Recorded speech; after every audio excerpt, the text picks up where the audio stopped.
Welcome, Sheen, and thank you for your time for taking time for our workshop on Moonchain with Major Dom. And yeah, you want to show us today how we can include Web3 into system architecture. Yeah. So it's very honored to be invited by Major Dom to have this online workshop.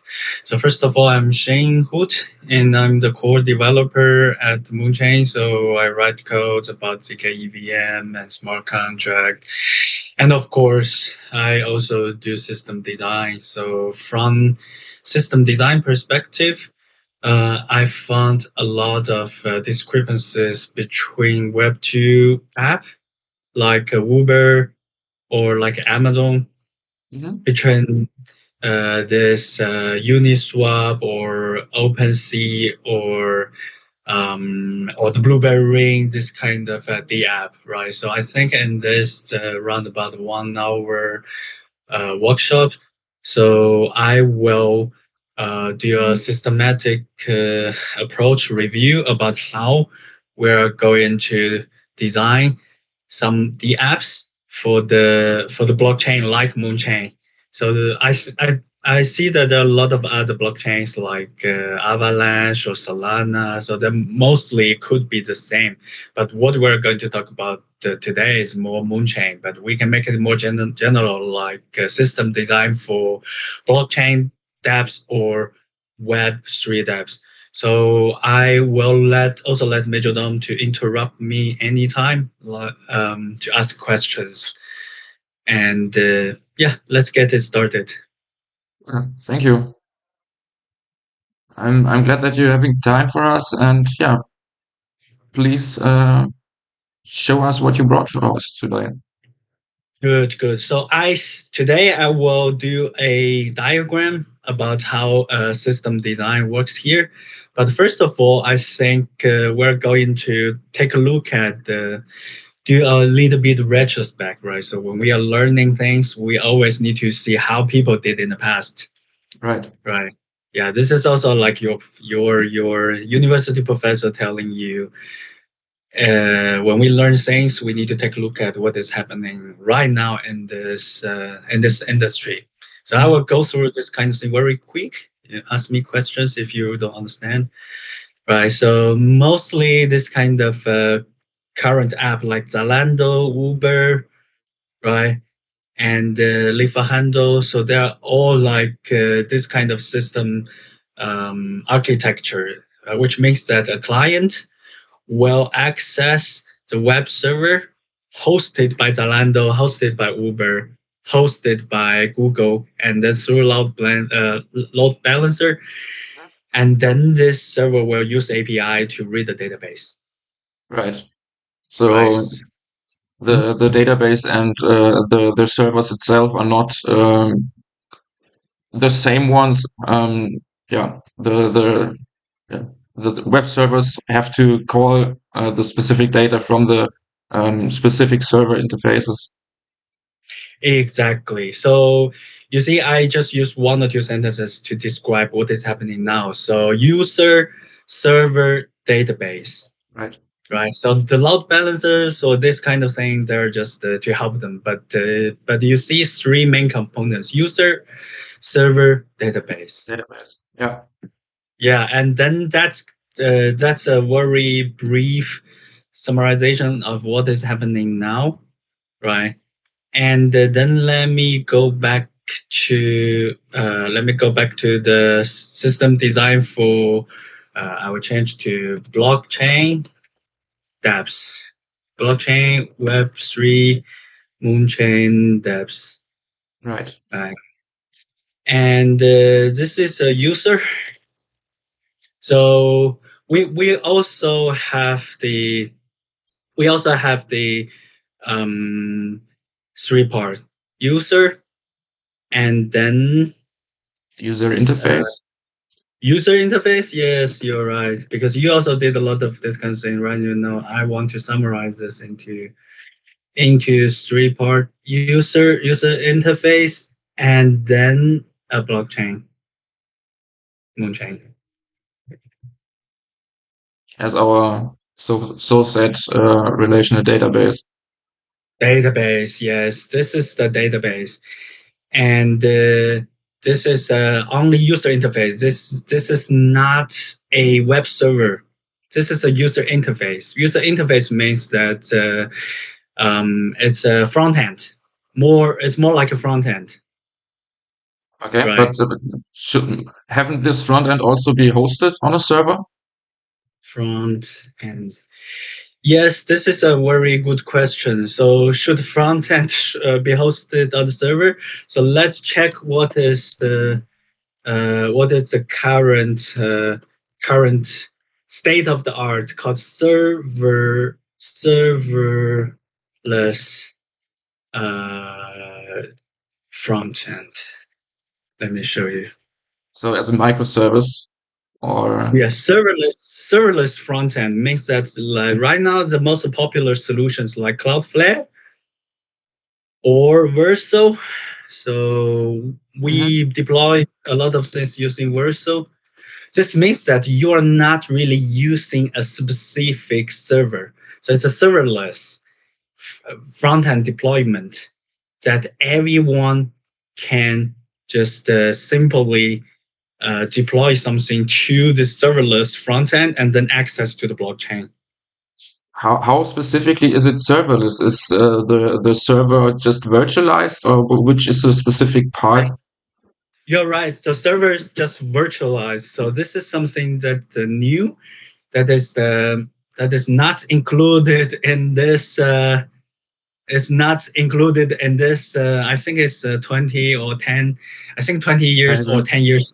The thing. So this serverless part is it's just decentralizing or just make load balancing or make a virtual layer of the web server and load balancer, which means that if you deploy a serverless front end instead of this, right, and then you will be able to access the front end from multiple locations using a load balance way, right? So I'm not going to expand more on this, but just to check how the current things are working. So there's a Mhm. front end and could be serverless front end, and also some front end can even be hosted by IPFS.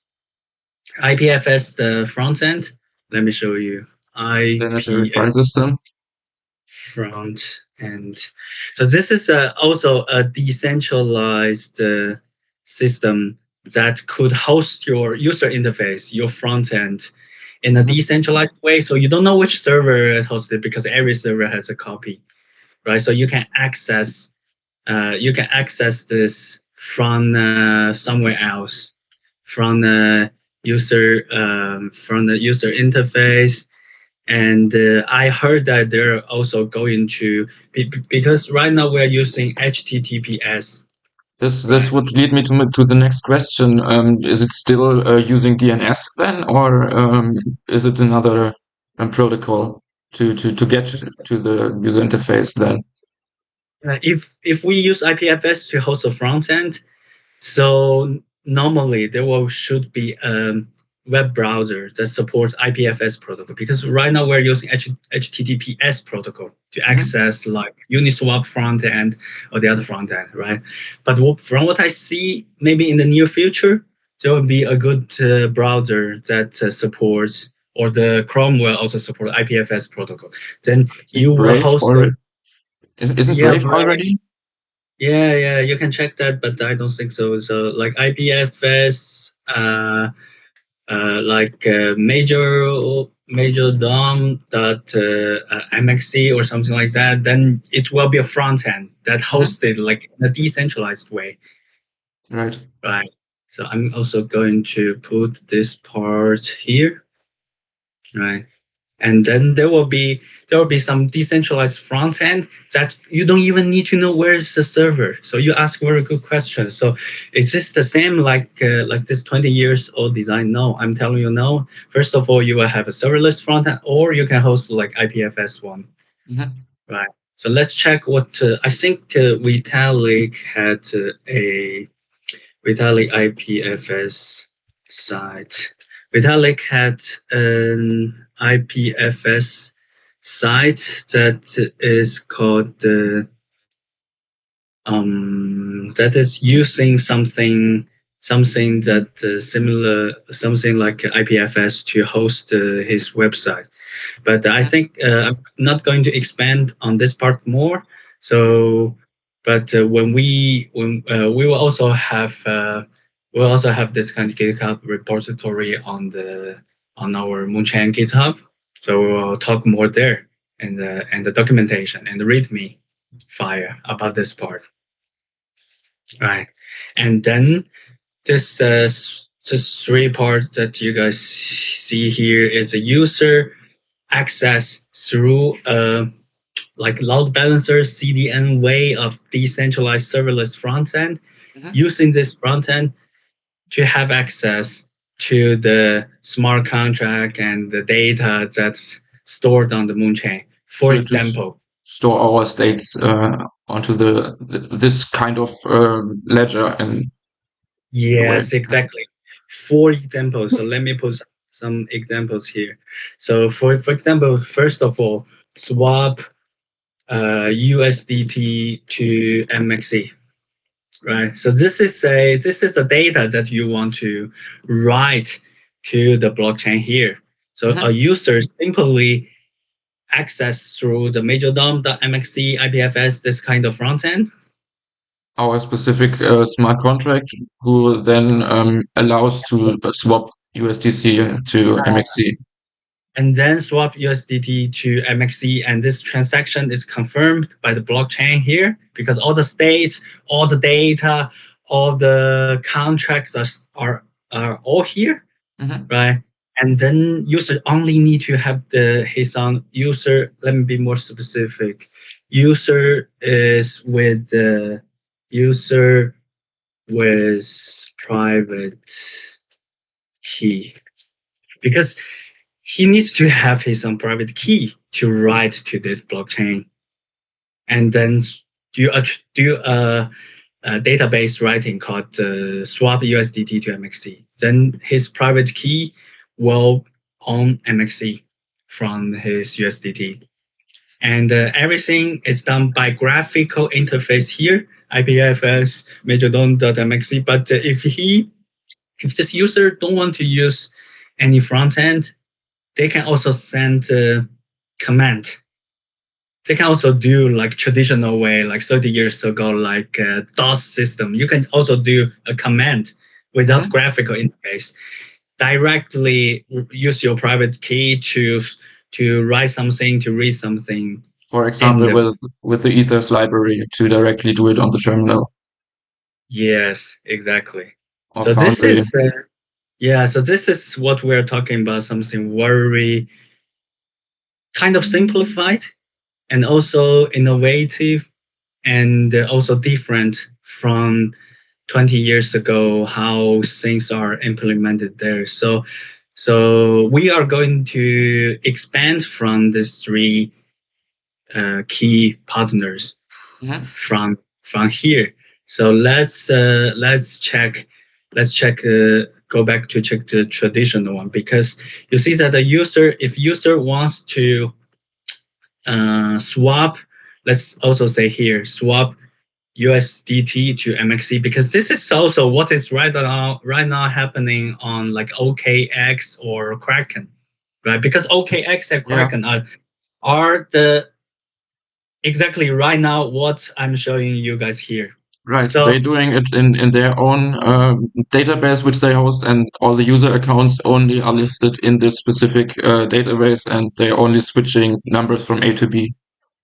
exactly. So let's say we are repeating the same thing, swap USDT to MXC. So the user first of all need to log in to the web server, Hmm. right? First step, log in. So use your Google account password to log in. Right. And web server will have this kind of auth thing or something like that. And then says you, hey, Major Dom, you are logged in to Kraken. Hmm. You can now Right. sell your USDT or trade your USDT to MXC. Yeah. And then from here, you see that I don't necessarily log in. So instead, so what I do here is a simple connect my wallet, Mm-hmm. right? I need to connect my wallet.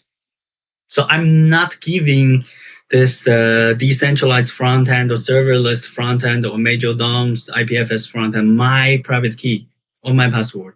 So I'm simply just connect, right? So you see the difference, log in and connect. Right, but isn't in this connection some danger when it comes to not giving the private key, but giving the funds in just like these phishing websites? Yes, yes, you mentioned something very important. So what happening in the industry is people can ask you. There is a permission when you connect. So it's a bunch of this kind of permission wrote in the library called Web3 JS. So what you want to connect, what you want to authorize. You Mm-hmm. authorize me to use all your USDT, or just one USDT or two USDT, or you authorize me to do transaction, or I want to hide what I'm going to let you to authorize. So I just say something and then I don't let you to know. You just click connect and authorize, then all your funds are gone. Right, Right. This is if you heard this industry, there's something happening like quite now and then someone just randomly got asked to connect their MetaMask to some wallet, to some very fancy website, and all their funds are gone. right. I heard of this danger definitely. Yeah, yeah, yeah. So exactly. So, but as this is your own private key, your own funds, so you authorize them. So this could be a little bit dangerous if you don't read what you are connecting, what the Mm-hmm. front end authorize themselves to do. Right. Right. So this is some vulnerability there. So let me just copy one moment. Let me just copy this picture here, so I don't have to. So I won't need to Switch screens. switch screen. Okay, it's here. Oh, too big. I make it smaller here. Okay. Yep. So from here, from here you see that we're just connecting the private key and to authorize front end to do something, right? Yes, And yes. then, but here you put your credentials on the web server. So this is what also happening every day on some exchanges. Like you heard this Indian Wazir X got whole font got stolen, right? Because I just simply because you put all your username password here. So what I need to do is just to steal your data, Yeah, yeah. right? Right. Then I think either way. So I really like the word that um, actually wrote here. So when we design a system summary of various system design topics, including pros and cons, everything is a trade-off. Right. So I think this is something that very useful for everyone here listening to think about, right? So everything is a trade-off. So when you are designing a Web3 app or Web2 app, right, everything is a trade-off because Majordom just asked, okay, when I connect, whether my funds will become because if you build this front end yourself, you trust yourself, you're not going to mess it up, One right? further question. You Yeah. just mentioned only the way to connect with the front end via the signing. Last week I just did a workshop on account abstraction. So and now we are talking about the trade-offs, the pro and cons. So the designer of the front end also could decide to not take the private key or the signing approach, but to integrate some, okay, the signing needs to be done, but to create Yeah. an additional authentication way to move the funds, right? Yes.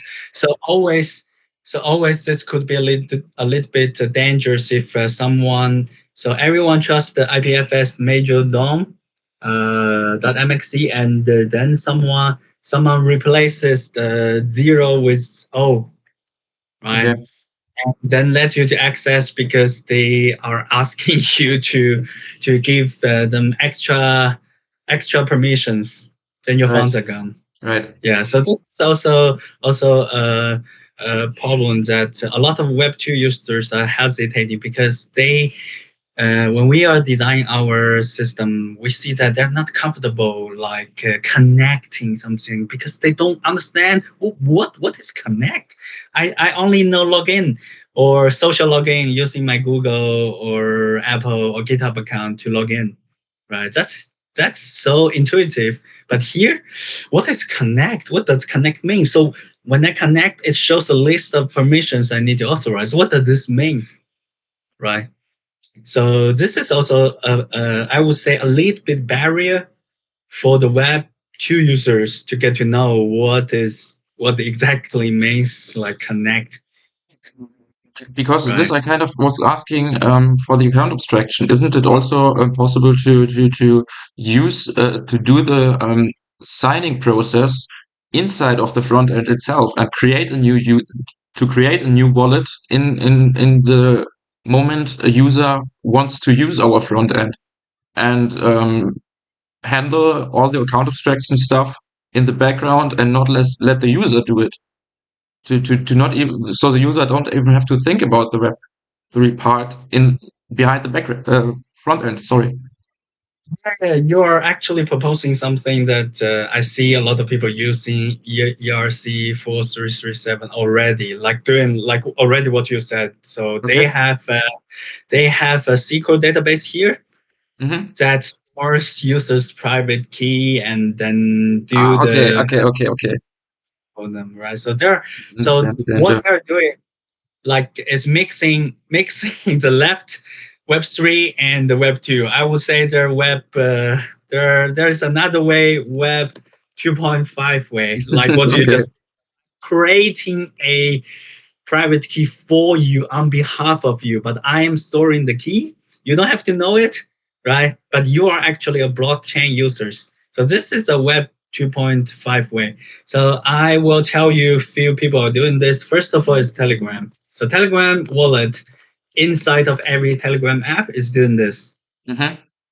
Like what you said. So they are storing this kind of thing on their SQL database and somewhere in Russia, I don't know, and just store your private key there, At one point right? why there are not funds yet.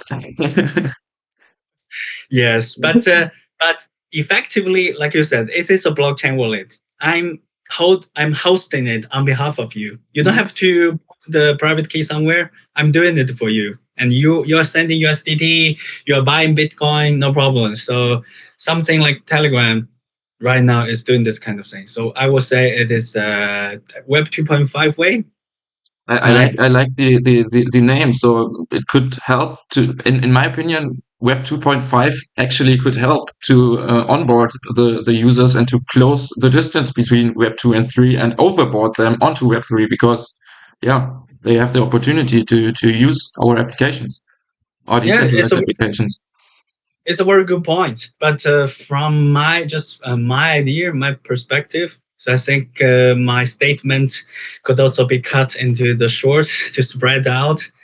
Is I think our industry really needs a revolution, not like improvement, right? So I would say this is an improvement, Okay. right? Then this will be a revolution, right? So we see this industry is full of challenges and innovations, exciting ideas, right? So what we are doing here and what the other people are also doing. So I do believe that we need innovation, not only improvements. So Telegram is attracting like 1 billion users worldwide, and their wallets keeping increasing. They're hosting it, Hmm. right? But this is only improvement. We need a revolution to see how this kind of thing that I'm showing here can be the next big thing. So every company in the future, like SAP or Salesforce or Tencent or Google, is going for this kind of way. But of course, the challenges like what I'm talking about here, right? So then, but I think challenges is just challenges. So thinking about 30 years ago, you even need to tell people what is the username and password for accessing my account. Hmm. Right. It takes time, but yeah, that's how everything works here. So when you see that, when you see this kind of three parts, so we will see the majority of also load balancing and things are done by the blockchain node. So they're node. So zkEVM nodes. So these nodes are also decentralized. They are in Germany, they're in US, they're in China, they're in Argentina. So these nodes are everywhere. It's exactly the same copy because that is called blockchain node, right? So Hmm. they are being accessed by user in Argentina, in Germany, Australia through servers Which everywhere. which But which already serves as kind of the decentralized CDN in the old approach, because you can shorten exactly. your latency time.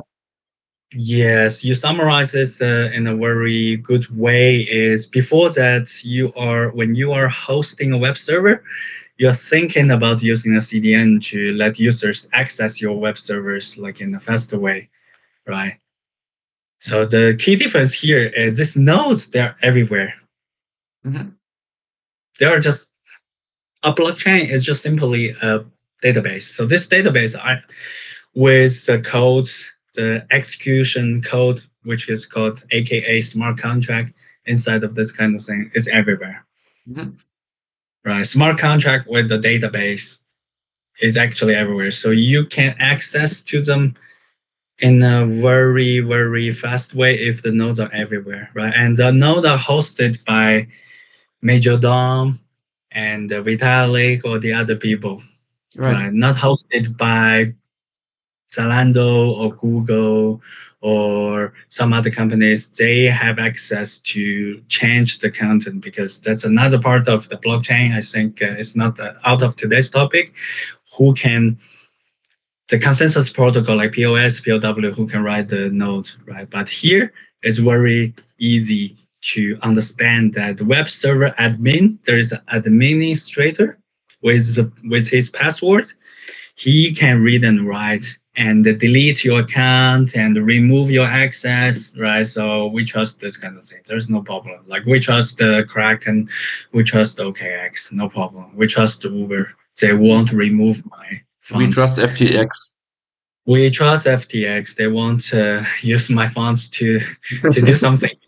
So, but here is a consensus protocol protecting it. Right. So Major Dom has a copy, I have a copy, Vitalik has a copy, and And we only then change the state if everyone says, okay, it can be changed. We reach a consensus.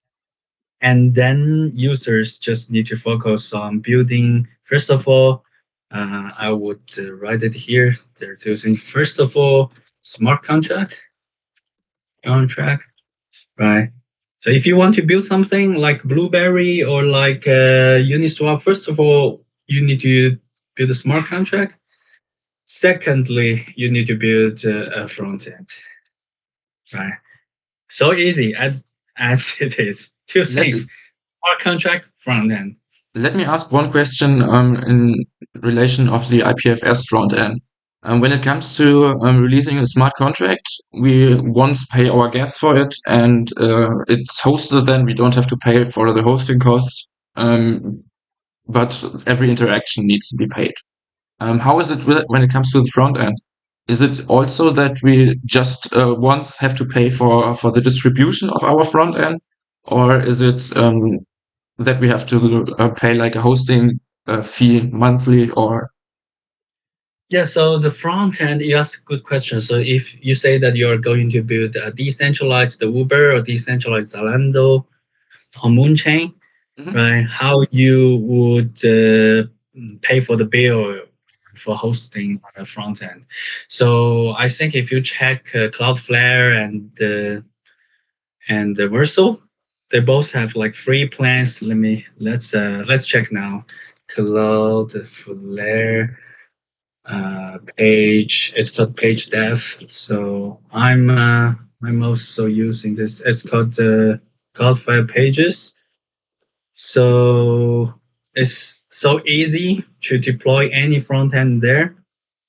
Unlimited seats for free. So basically, it's free from what I haven't paid anything. Okay, it's here. So one build at a time. So it charges for the builds. So how many builds you are compiling? You need to compile and distribute this pages to the Cloudflare nodes in the world, Network. Okay. right? They charge you at builds. What specifically is a build? I would expect one build at a time would be one front end at a time, and No, 500. Oh, compilation. So you already finished code. You click compile run. okay. Every version update would be Version a up build. iteration because this is so normal when we write the code, right? We find something wrong, then we need to recompile it, Hmm. change some code, and rebuild it, Right. right? Okay. Yeah. So most people just have one build at a time. It's fine. So I'm not going to compile a lot of things. So some businesses they have multiple, then they need to pay. It's not so expensive, you see, and you see they don't do bandwidth. Hmm. They don't put limitation, which means that if you host a video there using this serverless thing, so normally the other server hosting will charge you like 1 gigabyte, like $2 or $3 for bandwidth because video streaming is so expensive. This Right. would have also brought me to another question, which is the handling of the user count. So I would expect it's different for the hosting service to handle 100 users than to handle 100 million users. So how does this has an influence on the front end deployment or the yeah So system so itself?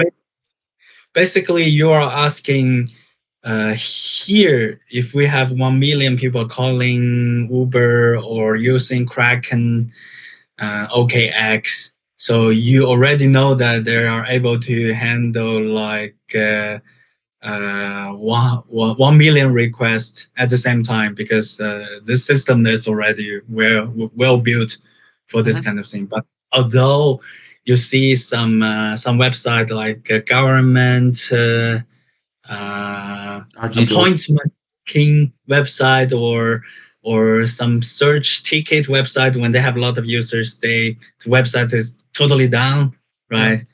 So this kind of thing you're asking. So sometimes we see some websites down, but sometimes you see Google or Uber or Zalando, Kraken, they can deal with like millions of users through this design. There's no problem, right? Then you want to know how blockchain like solves, like Moonchain solves this kind of question, Exactly. right? Right. Yeah. So this is something that actually implemented elegantly using a design called gas, Okay. right? So Okay. the gas, not going to expand it more time here. I just summarize. So the gas is a dynamic system that you see 1 million people here simultaneously clicked swap USDT to MXC. And then they will get a gas fee suggestion when they click this and then click sign. Hmm. And then the whole gas was surged. The So gas fee was surged very high. So then a lot of people that they already submit transactions, they will wait until the gas fee is coming down. And some people they can't wait, they will click speed up, they will pay more gas fee, and then the transaction will be passed here. So there are some TPS transaction per second performance gauging on the Moonchain or on the EVM. Not going to expand more there, but it's like few thousand per second. But we are saying 1 million users are clicking at the same time. So Hmm. definitely they need to wait. They will just I would estimate that let's say 1 million users facing this TPS like 3,000. So which means 1 second, 3,000 3,000 transactions. interactions. Wait like a few minutes or half an hour or even longer because they will be confused about why I should increase my gas fee, why I should want to pay some more fees for getting my transaction passed. Hmm. Right. So then this is implemented elegantly, but I would have to admit this is not so user friendly because most people they don't understand what is gas fee. Right. So Hmm. what they are facing is why my transaction is not passed. And then tomorrow, when everything the search Uh, is gone, tomorrow of course their transaction will be passed. Right. so But here if you call 1 million people call Uber and it's not working, they will contact customer support and then ask them what's wrong with your app, what's wrong with your website, and then they will tell their uh, developers to fix them, right? But here, sorry, we only have gas fee system. So if you don't want to pay or don't want to understand what is a gas fee, then you will just have to wait. Then tomorrow will be fine. yeah, but I think once again the pro and cons come into play, because on the one Uh, hand side it's pretty good that everything like this load handling is just done by the blockchain and the back end of it and the gas cost of it. But on the other side, the con is of course that we are coming back to the three lemma and the results of it. yes, exactly. So this is something that we always think everything is a trade-off, right? So I think in this 45 minutes workshop, we talk about a lot the difference and why and trade-off, right? So I think the principle design here. So we should still follow, even though the architecture changed, but we should still follow step 1, 2, 3, and 4 to to address the better user experience. So Mhm. first of all, is you need to get to know your use cases, right? So you want to do a smart health ring, or you want to do crypto trading, or you want to do food delivery services, Right. right? Ask questions to clarify your use cases, And what right? is needed to provide it. Yeah, what does system do? This kind of thing, and then create design components like what we're doing here, what they're doing there, right? Your users need to access front end. This front end can be a web front end or can be an app, right? Could also be an app, Hmm. and then this app actually will be hosted by Universal. users. So, because users' phone is hosting this front end. Right. So you don't need extra like serverless front end services because users' phone are hosting it. Okay. And then And yeah, I understand. I understand. And other the connection from the app is then once again to our smart contract, and the app yes, executes our transactions and our users' behalf. yes. So we could use Cloudflare, or you build an app that interacts with the front smart contract. Right. So then, yeah. So then create a higher level design and then design the components. I mentioned smart contract and the front end and design them. You don't need, sometimes you will still need SQL,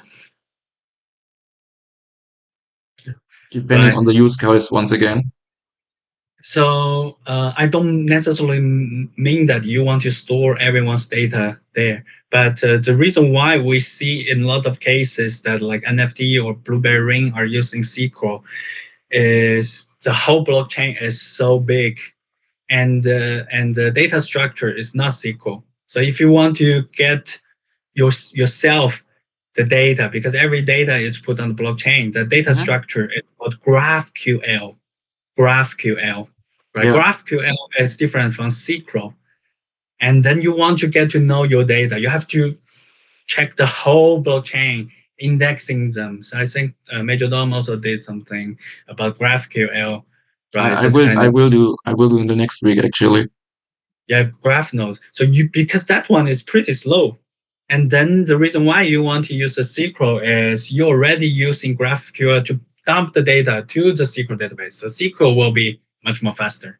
So you Hmm. are displaying users' data to your front end from SQL, not from the not from the not from the blockchain. So let me show you a Okay, typical app. okay, Uh, okay.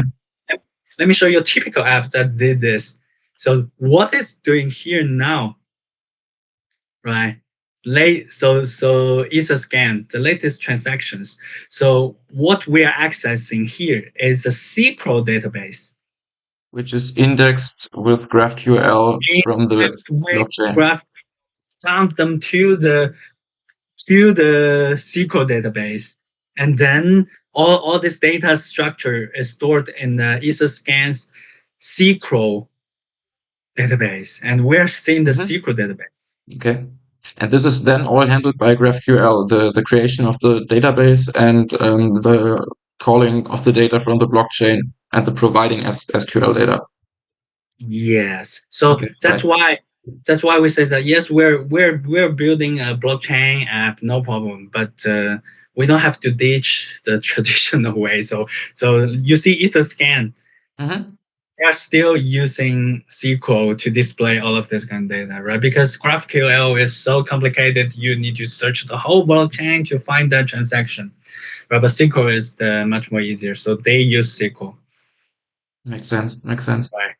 Yeah, and then scale the design and think about how you can scale it up. So then this could be not that problematic. In the Web3 design, we can delete this part because when there are more users, so like Uniswap, you see people can build their own front end, but the smart contract are deployed by Uniswap, and Hmm. the other front end can be built by Majordom or Vitalik. They have their own front end, and then they have their own node. But smart contract is always Uniswap's smart contract, Blueberry smart contract, and then the scalability is already integrated with what we're talking about here. Right? We don't have to. And also, Majordom just asked if we have 1 million users, so what? So what will happen? Yeah, Right. for an example, if the app really needs to provide a certain TPS, how could you solve this? Or would it be solvable currently? Sorry. What do you I- mean? if you need a certain TPS, so a certain transactions per second, you just said okay. Currently we have like Sure. So 3,000, and for example, if your application you want to build really needs to, for example, 100,000 TPS, then is there a possibility to solve it currently? Because then we are actually on the load handling and load balancing side once again. yeah, so the TPS problem is always something that the whole industry people are discussing about how we can improve them, Hmm. right? So from what I see, so it's not. So right now the whole blockchain industry has more or less like 100 to 200 million users, and then all the blockchains are still fine. No one is like suffering from that because gas fee is a way to do that. Hmm. So I do believe that the focus in the whole industry, like what we're doing now, is not focusing on improving the TPS, but more focusing on how to make this much more easier to connect, more User meaningful friendly. applications. And then once we accumulated a day that everyone needs to call a decentralized Uber or use a ring that they need to wait for 3 or 5 minutes to get it done, then that's the day we need to work on the TPS. Okay. Okay. I understand. Oh, great. So I think that will be all for today. And I will summarize this in a GitHub repository and put it on our documentation on Moonchain. Cool. I will share it also in the description then as soon as it's arrivable. I also will put this repository which we talked about, the Web2 repository in the description. Sheen, thank you very much for your time. I think it was very insightful for me as well as the users. Yeah, I'm happy that you was able to join us, and thank you. Thank you. Have a nice one. Bye. Bye.